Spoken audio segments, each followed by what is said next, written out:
Professor Jung, how many years have you lived in this lovely house by the lake at Zurich? It's just about 50 years.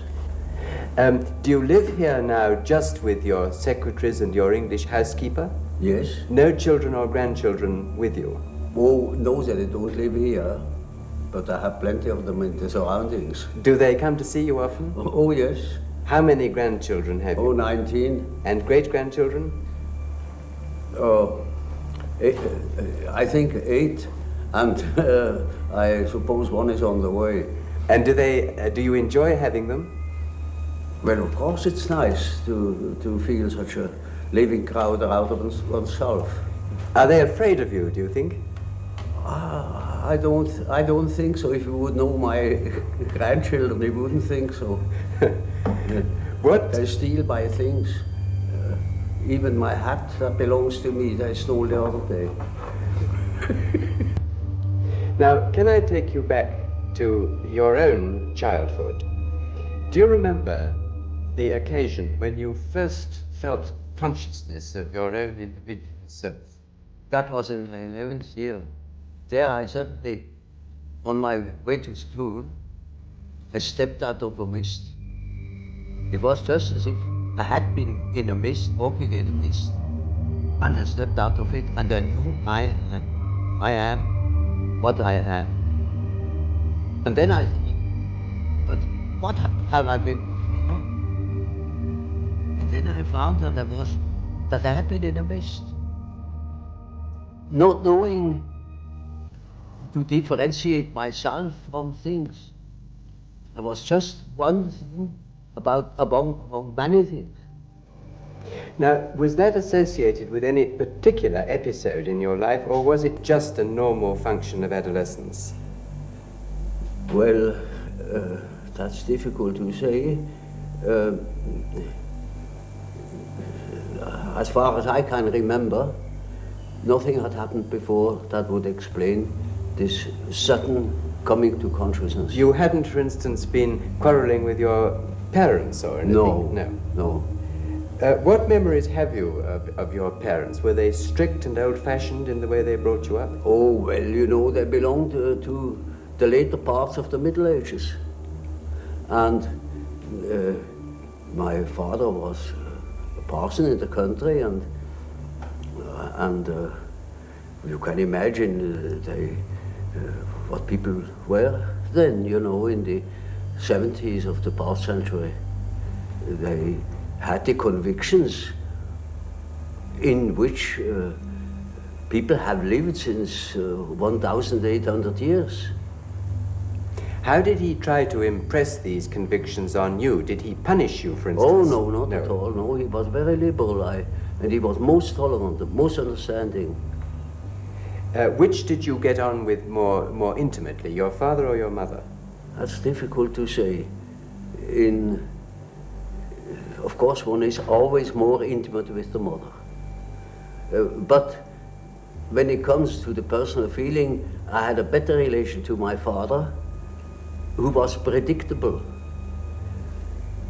than with my mother, who was, to me, a very problematical something. So, at any rate, fear was not an element in your relation with your father? Not at all. Did you accept him as being infallible in his judgments? Oh no, I knew he was very fallible. How old were you when you knew that? Now, let me see.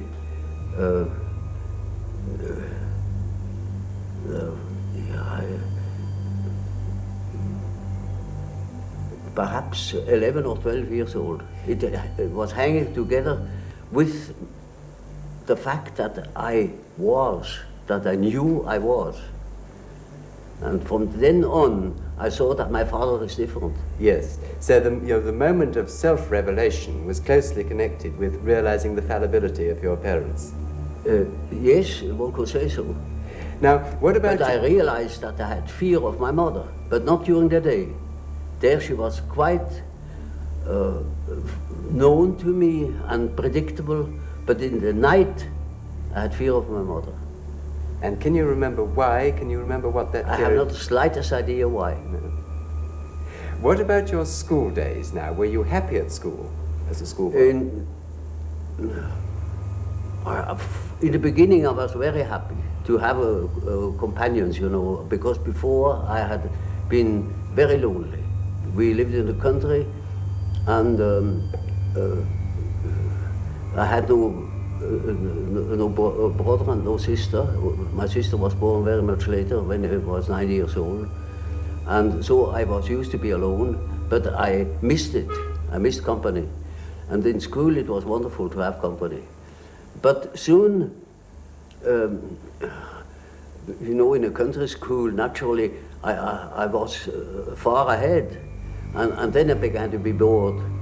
What sort of religious upbringing did your father give you? Oh, we were Swiss Reformed. And did he make you attend church regularly? Oh, well, that was quite natural. Yes. Everybody went to church on Sunday. And did you believe in God? Oh, yes. Do you now believe in God? Now, difficult to answer. I know. I don't need to believe. I know. Well, now, turning to the next staging point in your life, what made you decide to become a doctor? That was in the first place a merely opportunistic choice. Originally, I wanted to be an archaeologist, Assyriology, Egyptology, or something of the sort. I hadn't the money. The study was too expensive. So my second love then belonged to nature, particularly zoology. And when I began my studies, I inscribed in the so-called philosophical faculty 2, that means natural sciences. But then I soon saw that the career that was before me would make a schoolmaster of me. I never thought I had any chance to get any further because we had no money at all. And then I saw that didn't suit my expectations. You know, I didn't want to become a schoolmaster. Teaching was not just what I was looking for. And so I remember that my grandfather has been a doctor, and I knew that when I was studying medicine, I had a chance to study natural science and to become a doctor, and a doctor can develop, you see, he can have a practice, he can choose his scientific interests more or less. At all events, I would have more chance than being a schoolmaster. Also the idea of doing something useful with human beings appealed to me. And did you, when you decided to become a doctor, have difficulty in getting the training at school and in passing the exams? I particularly had a difficulty with certain teachers that didn't believe that I could write a decent thesis.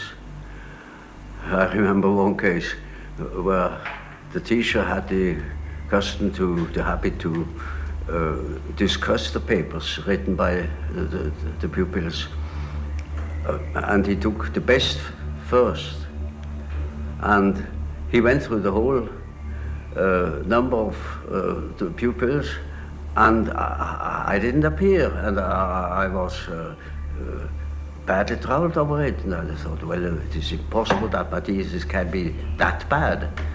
And when he had finished, he said, there is still one paper left over, and that is the one by Jung. That would be by far the best paper if it hadn't been copied. He has just copied it somewhere, stolen. You are a thief, Jung.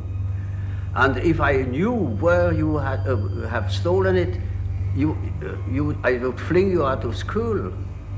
And I got mad, and I said, this is the one thesis where I have worked the most, because the theme was interesting, in contradistinction, you know, to other themes which are not at all interesting to me.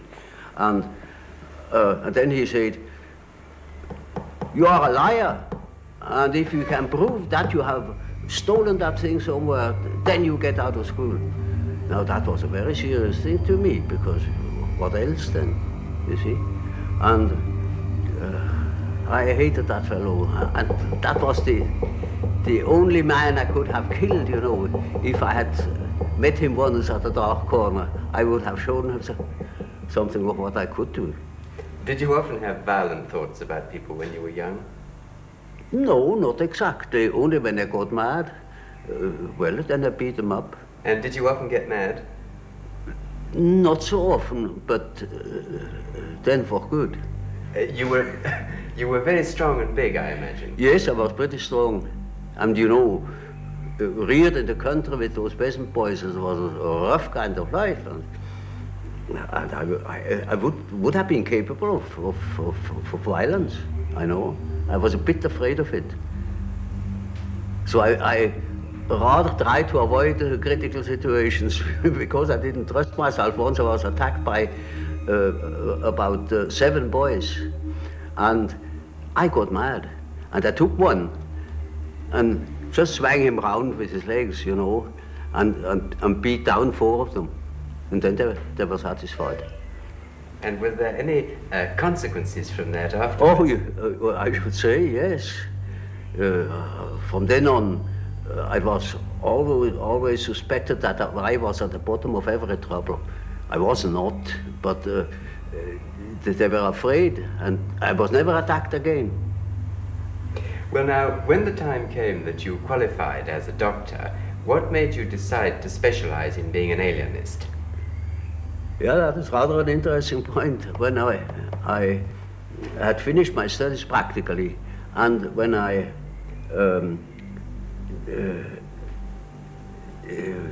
didn't know what I really wanted to do, I had a big chance to follow one of my professors. He was called to a new position in Munich, and he wanted me as his assistant. But then, in that moment, I studied for my final examination. I came across the textbook, a textbook of psychiatry. Up to then, I thought nothing about it, because our professor then wasn't particularly interesting. And I only read the introduction to that book, where certain things were said about psychosis as a maladjustment of the personality. That hit the nail on the head. In that moment, I saw I must become an alienist. My heart was thumping wildly in that moment. When I told my professor I wouldn't follow him, I would study psychiatry, he couldn't understand it. Nor my friends, because in those days psychiatry was nothing at all. But I saw the one great chance to unite certain contrasting things in myself, namely, beside medicine, beside natural science, I always had studied history of philosophy and such subjects. It was just as if suddenly 2 streams were joining. And how long was it after you took that decision that you first came in contact with Freud? Oh, you know, that was at the end of my studies, and then it took quite a while until I met Freud. You see, I finished my studies in 1900, and I met Freud only very much later. I read, in 1900 I already read his dream interpretation and the Freud studies about hysteria, but that was merely literary, you know. And then in 1907 I became acquainted with him personally. Will you tell me how that happened? Did you go to Vienna? Oh, well, I'd written a book about the psychology of dementia precox, that one called schizophrenia then. I sent him that book, and thus we became acquainted. I went to Vienna for a fortnight then, and then we had very long and penetrating conversations, and that settled it. And this long and penetrating conversation was followed by personal friendship. Oh yes, it soon developed into a personal friendship. And what sort of man was Freud? Well, he was a complicated nature, you know. I liked him very much, but I soon discovered that when he had thought something, then it was settled, while I was doubting all along the line. And it was impossible to discuss something really à fond. You know, he had no philosophical education, particularly, you see, I was studying Kant, and I was steeped in it, and that was far from Freud. So from the very beginning, there was a discrepancy. Did you in fact grow apart later, partly because of a difference in temperamental approach to experiment and proof and so on? Well, of course, there is always a temperamental difference. And his approach was naturally different from mine because his personality was different from mine. That led me into my later investigation of psychological types. There are definite attitudes. Some people are doing it in this way and other people are doing it in another typical way. And there were such differences between myself and Freud too. Do you consider that Freud's standard of proof and experimentation was less high than your own? Well, you see, that is an evaluation I'm not competent of. I am not my own history or my historiographer. With reference to certain results, I think my method has its merits. Tell me, did Freud himself ever analyze you? Yeah, oh yes, I had submitted quite a lot of my dreams to him, and so did he. And he to you, yes? Oh yes, yes. Yes. Do you remember now, at this distance of time, what were the significant features of Freud's dreams that you noted at the time? Well, that is rather indiscreet to ask. You know, there is such a thing as a professional secret. He's been dead these many years. Yes, but these regards last longer than life.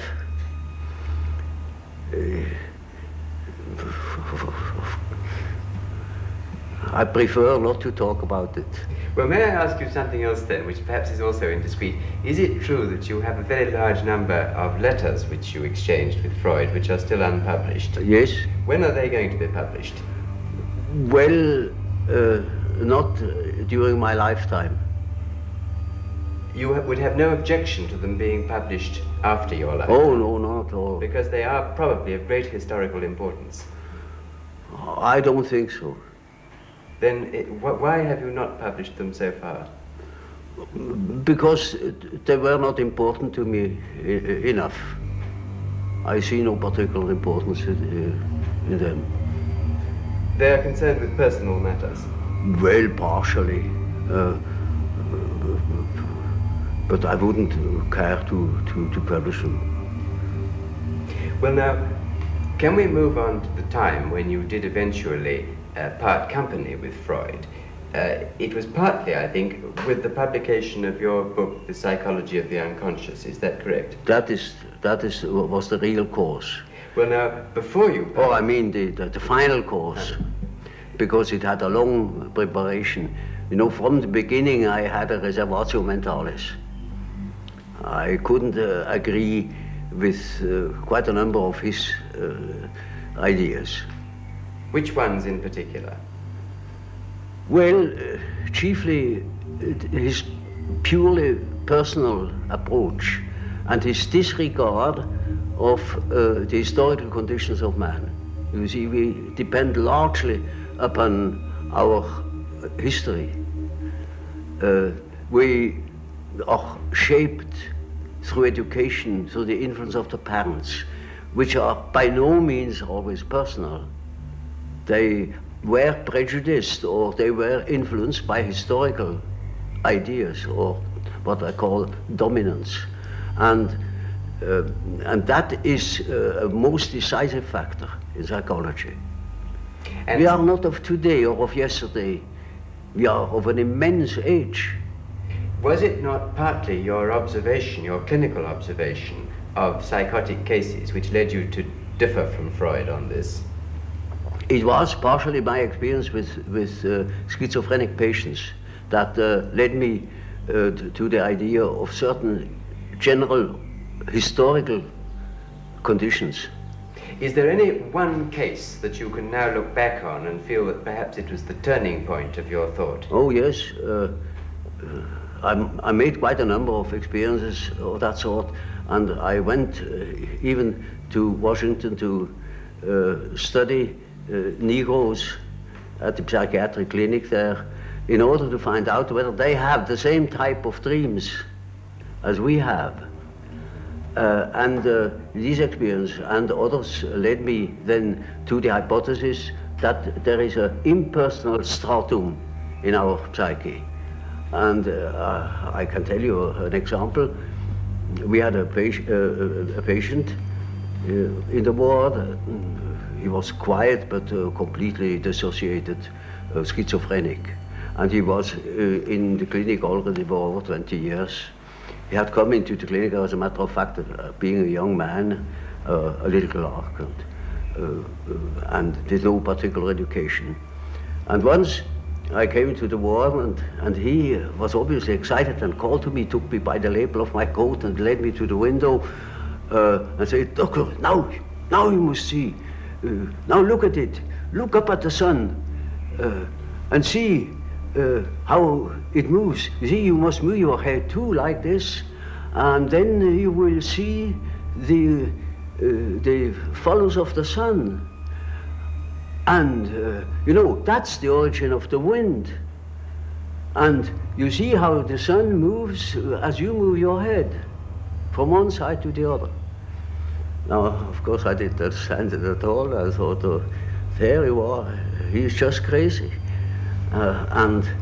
But that case remained in my mind. And 4 years later, I came across a paper written by the German historian Dietrich, who had dealt with the so-called Mithras liturgy, a part of the great Parisian sorcerer papyrus. And there he produced a part of the so-called Mithras liturgy. Namely, it is said there, after the second prayer, thou wilt see how the disk of the sun unfolds. And you will see hanging down from it the tube, the origin of the wind. And when you move thy face to the regions of the east, it will move there. And if you move your face to the region of the west, it will follow you. And instantly I knew, now this is it. This is the vision of my patient. But how could you be sure that your patient wasn't unconsciously recalling something that somebody had told him? Oh no, quite out of question, because that thing was not known. It was in a magic papyrus in Paris, and it wasn't even published. It was only published 4 years later after I had observed it with my patient. And this you felt proved that there was an unconscious which was something more than personal. Oh, well, that was not a proof to me, but it was a hint. And I took the hint. Yes. Now, tell me, how did you first decide to start your work on the psychological types? Was that also as a result of some particular clinical experience? Less so. It was a very personal reason. Namely, to do justice to the psychology of Freud, also to that of Adler. and to find my own bearings. That helped me to understand why Freud developed such a theory, or why Adler developed his theory, his power principle. Have you concluded what psychological type you are yourself? Naturally, I have devoted a great deal of attention to that painful question, you know. And reached a conclusion? Well, you see, the type is nothing static. It changes in the course of life. But I most certainly was characterized by thinking. I always thought, from early childhood on. And I had a great deal of intuition too.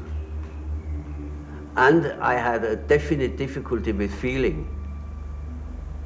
And my relation to reality was not particularly brilliant. I was often at variance with the reality of things. Now that gives you all the necessary data for the diagnosis. During the 1930s, when you were working a lot with German patients, you did, I believe, forecast that a Second World War was very likely. Well, now, looking at the world today, do you feel that a Third World War is likely? I have no definite indications in that respect. But there are so many indications that one doesn't know what one sees. Is it trees or is it the wood? It's very difficult to say because the dreams of people's dreams contain apprehensions, you know. But it is very difficult to say whether they point to a war, because that idea is uppermost in people's mind. Formerly, you know, it has been much simpler. People didn't think of a war. And therefore, it was rather clear what the dreams meant. Nowadays, no more so. We are so full of apprehensions, fears, that one doesn't know exactly to what it points. But one thing is sure, a great change of our psychological attitude is imminent. That is certain. Why? Because we need more. We need more psychology.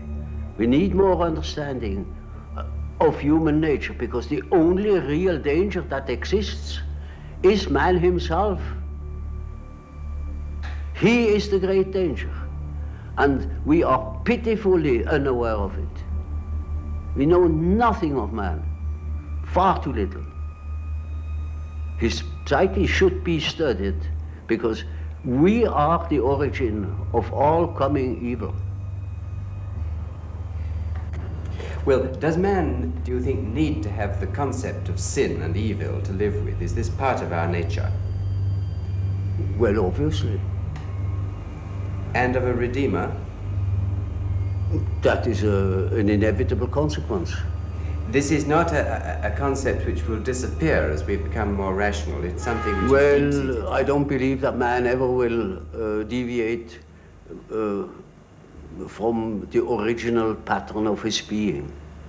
There will always be such ideas. For instance, if you do not directly believe in a personal redeemer, as it was the case with Hitler, or the hero worship in Russia, then it is an idea. It is a symbolic idea. You have written one time and another some sentences which have surprised me a little about death. Now, in particular, I remember you said that death is psychologically just as important as birth, and like it, it's an integral part of life. But surely it can't be like birth if it's an end, can it? Yes, if it's an end. And there we are not quite certain about this end. Because, you know, there are these peculiar faculties of the psyche, that it isn't entirely confined to space and time. You can have dreams or visions of the future. You can see round corners. and such things. Only ignorance deny these facts. It's quite evident that they do exist and have existed always. Now these facts show that the psyche, in part at least, is not dependent upon these confinements. And then what? When the psyche is not under that obligation to live in time and space alone, and obviously it doesn't, then to that extent the psyche is not submitted to those laws. And that means a practical continuation of life, of a sort of psychical existence beyond time and space. Do you yourself believe that death is probably the end, or do you believe that... Well, I can't say. You see, the word belief is a difficult thing for me. I don't believe. I must have a reason for a certain hypothesis. Either I know a thing, and when I know it, I don't need to believe it. If I don't allow myself, for instance, to believe a thing just for the sake of believing it. I can't believe it. But when there are sufficient reasons for a certain hypothesis, I shall accept these reasons, naturally, and should say, we have to reckon with the possibility of so-and-so, you know. Well, now, you've told us that we should regard death as being a goal, yes, and that to shrink away from it is to evade life and yes, make life purposeless. Yes. What advice would you give to people in their later life to enable them to do this, when most of them must in fact believe that death is the end of everything? Mm-hmm. Well, you see, I have treated many old people, and it's quite interesting to watch what the unconscious is doing with the fact that it is apparently threatened with a complete end. It disregards it. Life behaves as if it were going on. And so I think it is better for old people to live on, to look forward to the next day, as if he had to spend centuries. And then he lives properly. But when he is afraid, when he doesn't look forward, he looks back, he petrifies, he gets stiff and he dies before his time. But when he is living on, looking forward to the great adventure that is ahead, then he lives. And that is about what the unconscious is intending to do. Of course, it's quite obvious that we are all going to die, and this is the sad finale of everything. But nevertheless, there is something in us that doesn't believe it, apparently. But this is merely a fact, a psychological fact. Doesn't mean to me that it proves something. It is simply so.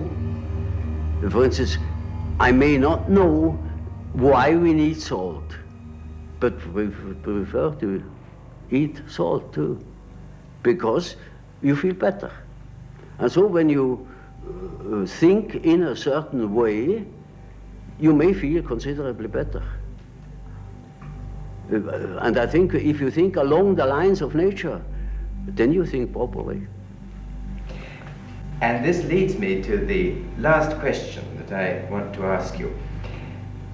As the world becomes more technically efficient, it seems increasingly necessary for people to behave communally and collectively. Now, do you think it's possible that the highest development of man may be to submerge his own individuality in a kind of collective consciousness? That's hardly possible. I think there will be a reaction. A reaction will set in against this communal dissociation. You know, man doesn't stand forever his nullification. Once there will be a reaction, and I see it setting in. You know, when I think of my patients, they all seek their own existence, and to assure their existence against that complete atomization into nothingness or into meaninglessness. Man cannot stand a meaningless life.